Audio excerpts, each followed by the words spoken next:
Makitaan sa Reading Park sa Francisco Oringo Senior Elementary School nga ang ilahang tulunghaan nakapokus sa pagbasa sa mga estudyante. Daghang reading materials ang makita sa gikaingong park nga pwedeng magamit sa ilahang free time. Tungod niini, wala usab sila'y non-reader nga mga estudyante. We have even some activities that have been initiated in the school.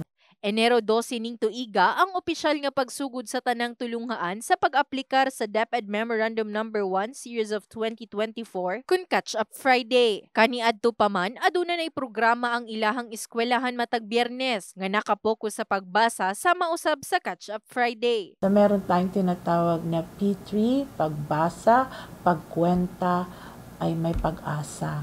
So this is focusing to learning skills. It's about the language acquisition and also the skills in mathematics. Sigun pa sa ilahang reading coordinator nga regular gihapon ilahang klase, apan aduna lang nagkadaiyang stratehiya ang magtutudlo aron mapukusan ang pagbasa. I opted to have strategies regarding my topic also. Content field, since English, the topic, we infuse also some of the reading strategies like early in the morning, we have already our tongue twisters and rhymes and poems. Katabang po na sa akong estudyante kay sa una magbasa utal-utal. Karon kaluyan sa Ginoo. Ayun naman straight man gid magbasa na. Pagabot mo sa panahon nga sila gihapon lang maglisod kung dili sila kabalo magbasa.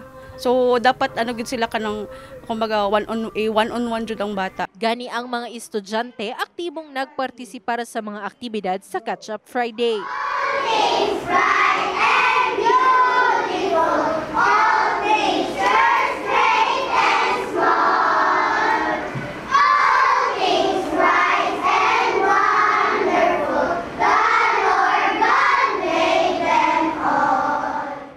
In the heart of changing lives. Kini si Brigada Liza Labajo sa Brigada News Jansan.